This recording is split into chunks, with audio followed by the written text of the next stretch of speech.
But let's jump into the final segment that is 21 through 30 of our mock draft. Ricky Widmer, you know the deal. Take us through it.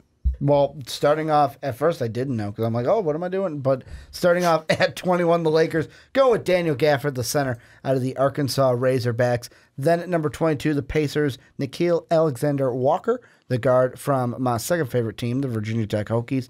Then at number 23, Celtics via the Grizz, going with Jonte Porter, forward from Mizzou.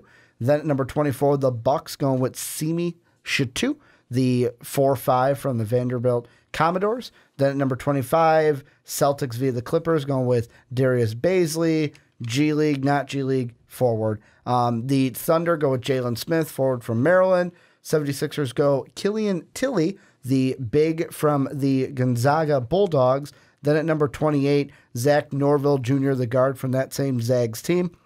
And then at 29, Nets via the Nuggets, going with Carson Edwards, guard from Purdue. And then rounding it out, the Spurs via the Raptors, going with P.J. Washington, the forward from Big Blue Nation. Dave, give us your 10. Sure. Number 21, I've got the Lakers going Charles Bassey. At number 22, I got the Pacers taking Trey Jones. 23, the Celtics taking Daniel Gafford. 24, the Bucks taking Chris Wilkes. 25, the Celtics taking Jalen McDaniels. 20, I can't count anymore. 6, the Thunder taking KZ Okpala. 27, I've got the 76ers taking PJ Washington. 28, the Warriors. Why do I want to say Nuggets? Reading the line ahead. The Warriors taking Bruno Fernando. At 29, I've got the Nets taking Grant Williams. And at 30, I've got the Spurs taking another national player. Shocker here by me. And Luka Samnic. Yeah, we talked a little bit about other Luka. I think previously, either in a mock draft or you mentioned him last year or something like that. We talked about him a little, I want to say like during the offseason last year, yeah. Name sounds familiar. Other Luka. Outside of doing Second my own Luka. scouting. Luka Less loved Luka. To our listeners, it should sound a little bit familiar. But anyways, let's go to my top, 21 through 30. Lakers taking Charles Bassey, like Dave, out of Western Kentucky. 22, Pacers taking Jonte Porter, who we talked about in the other segment, the prior segment.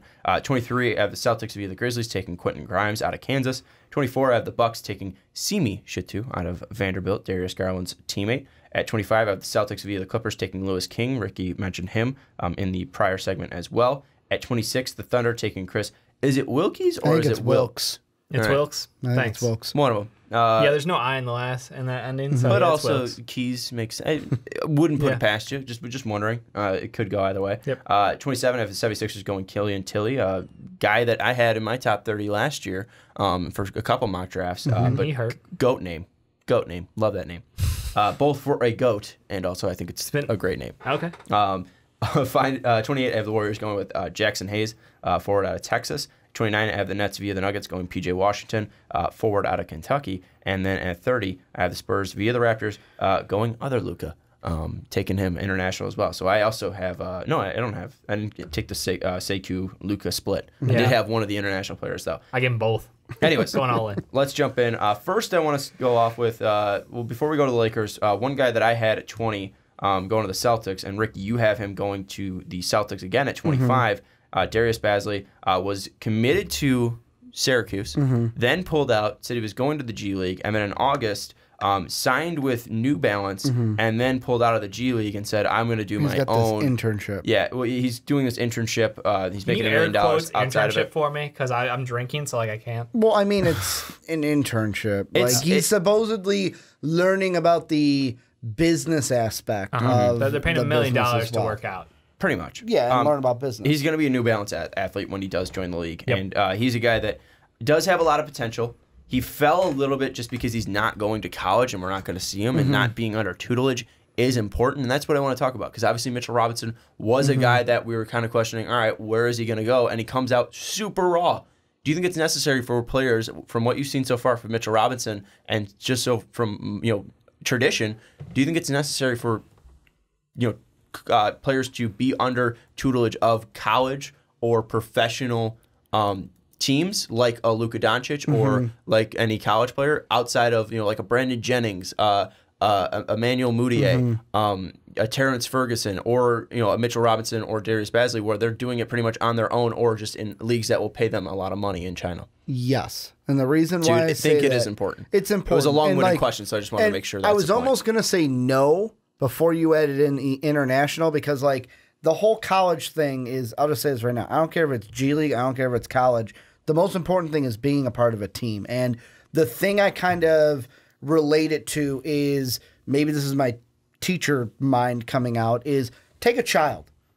Put them away from everyone else and just seclude them from everyone else and just keep them by themselves for an extended period of time. When you reintroduce them, they're not going to know the physical, like the social skills, and they're not going to be able to interact with those same kids. Much the same in this sense is just working out in a gym by yourself. Yeah, you can be a great basketball player. Doesn't mean you can work well with a team.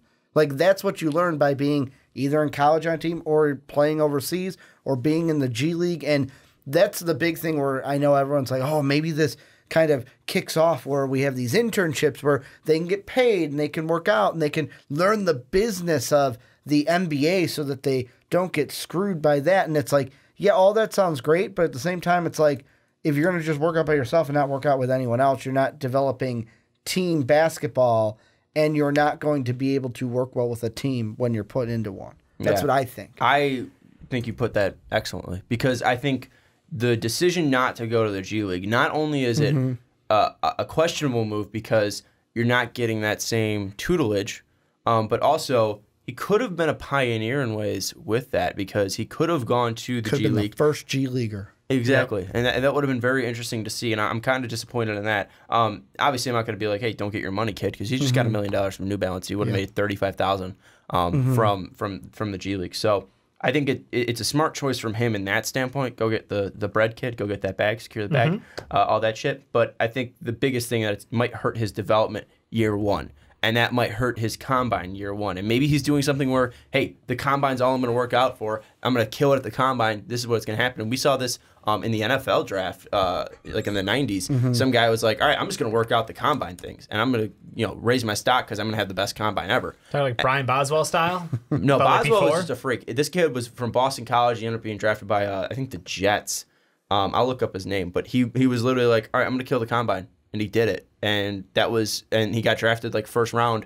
Yeah. And he was fine because he had a high motor, but he wasn't a great athlete. Right. And he wasn't a great football player, and that was blinded just because people were looking at the combine. Maybe that's what he does. Maybe he goes in there, tries to light up the combine and improve his draft stock, but that's the only way I think he does that. But I do think it's important to be under that tutelage, and it's going to leave away structure in his life. In some ways, and I think that's going to hurt him when it comes to a basketball team. But maybe he does able to learn from professionals in the business standpoint, and he gets screwed over. And I'm going to add a joke in here because I saw this week. You're talking about him getting the money. PETA this week. We don't say bring home the bacon anymore, guys. It's bring home the bagels. He's bringing home the bagels with his $1 million. I'm going to be the bold person and just say I'm not going to put him in my first round until I actually see him play. Like that's like with a team and not just in a gym. No, you didn't do that with Mitchell Robinson. Why with Darius? Mitchell Robinson was a 7-footer who had complete defensive instincts. Like in high school, and what we'd seen out of him was enough for me to go, yeah, that kid's gonna be able to go in the NBA, stand within 3 feet of the rim, and swat the ever-loving shit out of anything that comes his way. Like that was a directly translatable talent. SWAT City. Basley, on the other hand, is someone who has to put on size, has to put on a little bit of weight. Who we haven't seen his game really hit that peak. Like he put up, I think, like 15 and 10 in high school, and like yes, he was a 5-star recruit for a reason. But it's the question of like. I tried finding like the shooting coaches he's working with. What talent is he being assigned to? And without knowing that, it's very hard to place my confidence in someone who's just going to work out. Like I'm excited for the memes about him taking shots over a folding chair in a gym. Like that's where we're at. This is the first of its kind where it's someone who's just going to work out like this in a public manner with this collaboration under New Balance. And I wonder, like, if I saw some names of coaches who were spending time with him, I'd feel a whole lot more comfortable. I haven't yet, and if that comes out, I might change my mind. But like right now, until I see it, I can't make any assumptions off of it. Probably when we hit combine time, We get those 5 and 5 games in the combine numbers, like 100% in. And I found Do my you guy. think this starts real quick, I something, found my guy, though? Mike Mamula, out of Boston College, was selected 95 by the Eagles. He was pretty much the first guy to just practice combine drills beforehand, and like he did it like 100 times. He did 26 reps of the bench press, which was more than the top tackle taken in the draft. Nice. He ran a 4.5 840, which was the highest for any player for that position, pretty much. And then he scored a 49 out of 50 in the Wonderlic, which is the second highest score ever required. And he also had a 38. And how's he doing in the NBA? Not NBA, NFL. Well, it was 95, so all those guys are retired. But he did fine. He had a long career, but he wasn't ever great. Wasn't a Pro Bowler. Yeah, I was saying, 'cause it's not a name I recall, so that's why I was like... That was my point, was that, you know, if you go out and be like, all right, my combine's performance, there is precedent before of that can raise your draft stock. But obviously it's a different sport, and obviously we haven't seen that before. Do you think this changes? Do you think he could be the pioneer in a sense of more student, like New Balance makes their own, I don't want to call it a program, but basically makes it a league where it's like more kids come in, we can pay them, they can learn the business side of it, we can actually form a league out of it, and then it's more than just one person. Like a big ballers league? Well, here's the thing. Baller brand. Here's the thing is no, because the draft rule's going. Okay. 100%. Yeah. 3-4 The one and years. done, you mean. Yeah, 3-4 years. If, High school kids can just come out. Bronny has to play in college, people are going to be a little pissed. He's already apparently Duke. Oh, yeah, He's of eyeing course. Duke. Of course. Well, I think, God, I want to see him think play for Duke. just I do. LeBron likes Coach K. I think that's why Yeah, I I'd say say he's got a great relationship. But yeah, no, I think it's just something where I think it's interesting, but I don't think it's going to be something that's going to be long term because, again, maybe they are able to go into the G League and they pay them a little bit more. But I don't think this is going to be something that we see quite often after this. But let's go into guys who are in college and are playing.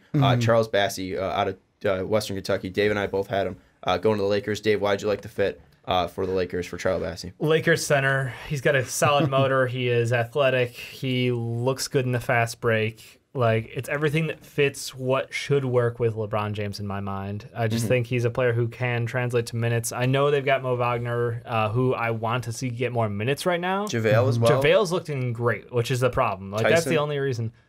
Tyson's old. Well, I'm just saying, like, the guys that they have three centers right now on the depth chart. Zubac as well. Zubac's not getting minutes. I know, but I'm just saying. I want He's to not going to be on the team next year. paint the picture. Yep, sure. No, JaVale's been awesome. Tyson Chandler's been a great addition to that team, but he's so old that I would not run with him. I think that if you have a chance at Charles Bassey, you take it at 21 because he's someone who you can give him small minutes, but he will be highly impactful in those minutes because of his motor. Yeah, I think he's a guy, too, that I thought just because not only did you mention the LeBron James fit, I don't know what other position they kind of need. Like, and if they do end up going out and getting an Anthony Davis, well, he's going to be a guy that's going to be mostly a backup. And if you're developing him to be very similar to JaVale McGee, well, at least you can have him and you can put him on the bench. And maybe you do see an overchange in their bench, and you do see Mo Wagner transition more to a 4, a stretch 4. You see Tyson go, you see Zubac go. It's more about depth with them because you have Josh Hart, you have Kyle Kuzma, you have Brandon Ingram, you have Lonzo Ball. We don't know what this team's going to. I mean, even Bonga as well. They drafted Bonga. There's so many young guys on this team. Like, you don't need another star, really. You need to take some of these guys and either turn them into starters or turn them into something else. And the question I want to throw out, and this goes for more me and Sean because Dave had him go way before us. Dave had him go at 14. Let's say they do make a push for like an Anthony Davis. Could they then go with a Jonte Porter? Hey, if he doesn't play right away, that's okay because we don't need him to. Like, LeBron is recruiting guys to play with him, and if he rehabs from this knee injury and just comes back when he's okay to play, could they go with a Jonte Porter and then have like Mo Wagner be the backup center to Anthony Davis, and then Porter can be a 4 for him, a stretch 4 for him? I think we're overhyping a little bit Jonte Porter's stretch 4 ability. Well, then just say a 4. He's a 4-5 tweener. No, I know. I think just I'm a little like, again, we had him high last year. There's more younger players with higher potential. They're not coming off ACL injuries. One after the Lakers. I have them 2 after the Lakers. Yeah, I think that looking at that 4 position, we don't know what they're going to do in free agency. They might go out and get a Kevin Durant. That means LeBron's playing the 4, and then even Jonte's not getting minutes. And hey, maybe they like him, but in my eyes, Bassey is more of an interesting prospect than Jonte Porter at this point. Jonte, I think, made a mistake. Should have came out last year. Yep. Obviously, hindsight's 20/20, but I think he should have been coming out this year. Should have been a first-round pick last year. Didn't do that. That was his choice. Should have done it. I think that coming off this knee injury, he's not going to have a full rehab, full second year at Mizzou. Maybe he even goes back again. I doubt it. But I think that his stock has hurt him.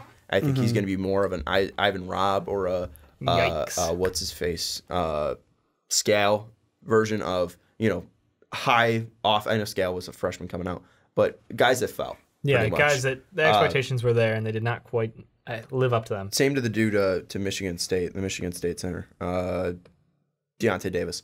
I think he's going to slide. I don't think he's going to be bad, but I think he's going to slide. Just because that injury scares me. Because again, guys that big don't fuck up their knees that bad, and we don't have a precedence of.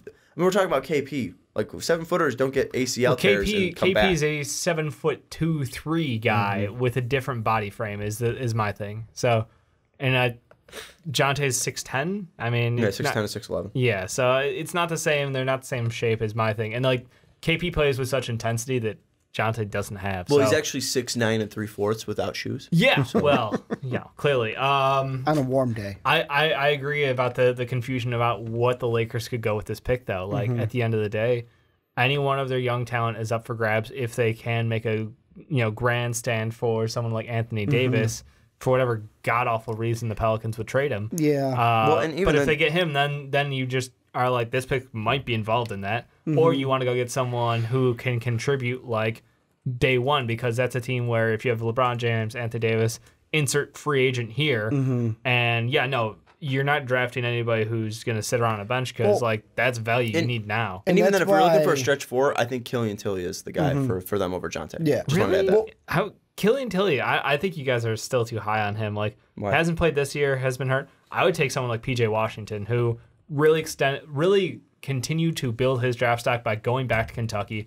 He's shooting at an incredible clip right now, and I don't think that will continue, but like what he can give you in limited minutes is excellent floor spacing, solid defense, and like that's exactly what you need. Someone who doesn't need the ball in his hands to succeed, who can stand behind the three-point line for LeBron James. I don't think Tilly needs the ball in his hands to succeed. Well, I'm just describing PJ. Well, and Killian Tilly's the same way too. But I mean, I see him more as a better shooter. I mean, right now he's hurt, yes, and he's not playing. But the thing about that is, this is his junior season. Like, I don't expect it that much to change from, like, we know what we're going to get from him.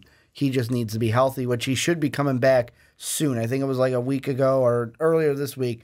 They said 2 more weeks and he should be back. I mean, you look at his shooting stats last year too. I mean, like even though he had an increase in everything, he stayed around the same clip. 77 his freshman year to 77 the next year, and then 47 from 3 to 47 and 3. And as a 6'10" guy, it's intriguing. I don't know. I don't know if he's gonna work out well. That's fine. We'll see. Yeah. Well, and that's why I'll throw him in here. The one guy I wanted to mention was Zach Norvell Jr. Because right now, maybe sneaking into the first round might be a little high for him, but the Killian Tilly injury has helped him because he's been getting playtime with Tilly being out. And I saw that as one where it's like, obviously the Warrior pick of like, just throw a dart at the board. That's what we need. That's what we'll get because we're fine right now. But like, I look at what he's doing and he could be a nice addition to a Warriors team where he wouldn't have any pressure because they're the Warriors. That's why if Basley's still on the board and Dave obviously doesn't have him, I'd love to see the Warriors take him up because he's a kid that was a 5-star athlete. He's a kid with a ton of talent, and he might be a guy that can play the 4 or the 3 and be a guy that might be able to take over for like an Andre Iguodala once Iggy's completely done. So I think that's a guy that's interesting for that spot. But Dave, you mentioned him, PJ Washington. We haven't talked about him fully. You mentioned that you like him. Why did you like him for the 76ers? Because a big thing for them is bench scoring. And that's one thing that I think Killian Tilly does provide him is bench scoring, kind of similar to a Muscala, but a better shooter, or Ilyasova that they saw last year. Both of those guys are better than him, in my mind. He's way younger and not a veteran like those two are. I'm just saying, you toss out names, you're saying better, and I'm like, no, those guys are still better. No, I'm saying that in the same vein of those styles, bigs that can stretch the floor. Got it. No, I mean, again, my thing is I look at I look at what he's been asked to do on that Kentucky team, and it's just like, okay, he's got a great fit for that bench role, and I think that he's going to continue increasing his volume from deep, and I think that the 76ers is exactly what they need. Is just continue floor spacing. You need someone who can go down and fight for rebounds, which is really nice, and I know he can do the same thing. Like, they're similar players. I'll just leave it at that. Yeah, and Ricky, you any reason why you had PJ below Tilly? It was below Tilly is Or why do you have Tilly above him? What I've seen is, even with my big board, I like Tilly a little bit better what I've seen. And I know we haven't seen him this year, but I'm not expecting him to take a huge step back. Does the fact that his successors are having equal or better success make you think that maybe it's systematic? It could be. I mean, he's in a great... it's Gonzaga. I mean, you could say that about that team because it's like anyone that, like, the guys that they recruit, they've been a powerhouse for years. You could technically say that, but I don't think it's all just because of that system. It's because of the players that Mark Few recruits and knows that they're going to be successful with that team. Outside of Sabonis, I mean, have we really seen a ton of successors from that Gonzaga spot? Because I'm bringing up the point that we college see players. That's what I mean. Because I mean, you even mentioned like Kyle Wiltshire, like he's not in the NBA like right now, and he had a very similar mold to Tilly, so that's a fair thing to bring up. I think Tilly's a little bit better of a rebounder. That was a big thing on Wiltshire. Wiltshire was more of just a shooter, straight out, and Wiltshire was a senior that year. It doesn't help that they have one of the biggest busts in Adam Morrison. Remember how hyped up he was? Poor Morrison. Mm-hmm. That mustache looks so terrible. I don't know what that has to do. That was years ago. No, I know, but I mean, just in general. Like, I mean, we're talking about guys from Gonzaga that have not translated, except for like Sabonis right now. I mean, Adam Morrison was supposed to be a highly top pick, and look at how his career went on. I'm just throwing it into that fire a little bit. But like PJ, I think why I had him go to the Spurs is kind of that Spurs thing of like, I had him take Sekou, which would kind of be a 3-4, but like PJ being that forward, let's just add on another forward that can fit into this team and work with this team with Popovich, because they're going to really, I think, need some forward help this offseason. Well, Dave, let's go to a different forward. You have your guy, Okapala. Yep. This is it? Did I say that right? Okpala. My bad. Okpala. I don't know. I said Oka. It's Okpala. Yeah. Right. Okpala, you mentioned the suspension that he had from Stanford. Talk why you like him, a little bit about why you think he's this low, or possibly with that suspension. What do you think about him? No, I think that he is a really well-rounded forward. Like, he has good size, good handles, and he's shooting pretty good rate right now. 47 from the field, 47 from 3, and 81 from the line, which all super encouraging. Volume-wise, he's putting up 17, 6, and 2 for context, and he's shooting just under 3 threes a game. So, like, he's a guy where interesting situation where he obviously was under academic suspension because of him not being able to live up to the expectations of Stanford, which bold choice in college to go to a school with high academic Someone requirements. that actually give a shit about and that. then, you're not able to live up to that. So obviously that's something that people can question about him. I mean, but like, he owned up to it publicly. Should have went to North Carolina. They don't care about that not stuff. Cared, yeah. But like, he owned up to it publicly. He talked about it, and I think like it shows a lot of maturity out of him. Mm-hmm. And coming back from that, he's come back and been just an absolute force for the Stanford team. I like what I see out of him. The thing that I need to see more out of that would help me raise his stock higher would be some consistency in his gameplay. But like, he's playing a ton of minutes. He's high usage, and he's giving really good looks for that usage. Like, obviously the team's not amazing, but I think that he's someone where if he's on a team with a couple other offensive weapons, like, he can really make the most out of it. He kind of falls into he's not quite like, trying to think of a facilitating wing that's not really good, and it's really hard to do. Mm-hmm. Evan Turner mold. That just feels dirty to say out loud because his contract, he's not a bad player. He's just got a contract that doesn't line up with his talent. Well, I'm just trying to think of like facilitators and scorers. Yeah. I mean, Evan Turner was in college. So yeah, he's a scorer too. I mean, so just putting up 17 points a game, like he's doing well, and I think that he's someone who, like, I like the high character. I like that when he comes back, he is now like super aggressive on the court. He's going for it, like, he's taking shots. Confidence is there. So I like him. His shooting line's fantastic, and I expect him to continue it because the volume is there. That's why I believe in him. So He's someone who keep your eye on, late first round pick, but he's someone who I think like could absolutely translate really well to the NBA. Final guy, Ricky. We both had him going to the Bucks. Out of Vanderbilt. Send me two. What do you think about him? I mean, with Why do you me, like him on the Bucks too? I mean, with the Bucks, to me, it was just like I was looking at that team, and one of the only positions that I would put to them right now is that 4 or that 5. And like for me, it was either Tilly, Shatu, kind of maybe splitting hairs between a little bit, but because Tilly hasn't played, Shatu has played, and we actually have seen him this year. That's why I went with him to the Bucks. There wasn't really any scientific reason or in-depth reason. It was just, hey, they could need a big. He's the next big that I've got going. They're going to take him over a Tilly. All right. And let's go into the prospects that we like. Ricky, you kind of blew your load a little bit too early because you were going to talk about Zach Norvell. You were going to talk about Zach Norvell. Is there any other guy you want to throw out a shout out to? I mean, Carson Edwards will be interesting. He may fall out of my first round, but right now I have him right there to the Nets, kind of playing into. They got the double pick. Yeah, they didn't go with like a Darius Garland early on or a John Morant earlier on, but they get that point guard type of player later on here with Carson Edwards. Dave, who's the guy you want to talk about? Honestly, I almost want to jump back and just hit up Kobe White. Right. I know he's not in this grouping, but like he could be easily. He's in that 19 to the Pistons. Nobody else has him on the board, so I just want to give him some love because I think he is a undervalued guard on that UNC team. Doesn't get a ton of spotlight on him, but he has NBA. Like he's a guy who's going to be better at the NBA than he is in college, and his body of work will show that. Here's a guy that I want to talk about. Yeah. Freshman out of Loveland, Ohio, 6'11", 220. He's more of a center probably in today's NBA. Out of Texas Longhorns. We've seen my boy Shaka Smart produce some really good centers in the NBA. Miles Turner. We got good old Mo Bamba. We got Jared Allen. This is possibly the next good one. Really? Jackson Hayes.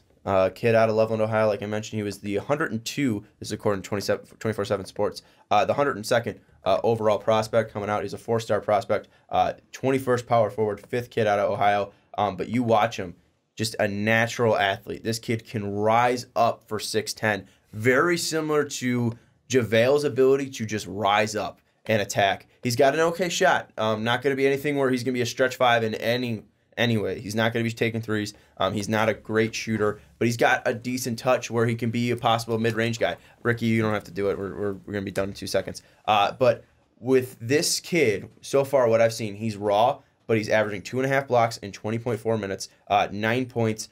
He's got about a steal a game. He is shooting very efficiently from the field, and I love the game that he had in a big stage, 2 big games, against a North Carolina team that they had to win 25 minutes, 5 of 5 from the floor, 9 boards, 3 blocks, only 2 personal fouls, and 15 points. And then you look at the next day against Michigan State, 27 minutes, 4 of 6 from the field, 3 of 4 from the line, 3 boards, which isn't great, but then 3 blocks, 3 steals, and 11 points, and only 3 personal fouls. He's not getting in a ton of foul trouble. Could be taken down a little bit less. Because he does have some games. Actually, he does get in foul trouble. I saw those 2, and I was like, all right. But he is averaging like 3 personal fouls in 20 minutes, which isn't great. But again, he is raw. He's a guy that I really like, at least to develop. Again, natural riser, and I have him going to the Warriors because maybe he can be that guy to where JaVale was on that team. He did fit pretty decently. We saw him in some minutes, and obviously Boogie's not going to be on that team. They're going to need some help if Damon Jones isn't able to recover from his injuries. And obviously they do like to take centers when they are in those spots of taking big men late in the rounds because they already have their guards filled out and their forwards filled out. So that's our mock draft. Any final thoughts, guys? No. Great first mock draft. Can't wait for 6 more this year. Well, 8 more, 6 more, 8 more, whatever. Dave, anything? First round, so long. So long. We have 2 hours. No. It's gonna be 2.5 hours. It's gonna be 2.5 hours of draft content only. Then obviously this is going to be closing in near 3 hours. So let's wrap this up. If you stayed for this long, we appreciate you, whether on iTunes, Blog Talk Radio, Stitcher, YouTube, as well as we'll be uploading the full thing onto YouTube. If you stayed this long, thank you so much. Please drop a comment down in the comment section below if you loved it. Also, don't forget to check out iTunes. Rate us 5 stars if you stayed with us for that long. If you stayed with us for over 2.5 hours, it's probably 2 seconds to do the iTunes review. So we greatly appreciate it if you helped us out there. That's going to wrap it up. We'll be back next week with more NBA news. We're closing in on the DeMarcus Cousins return. We'll talk about that probably a little bit soon as well. Oh, yeah. And that's going to do it for the Fast Break for Dave Oster, Ricky Widmer. I'm Sean Anderson. We'll see you next time.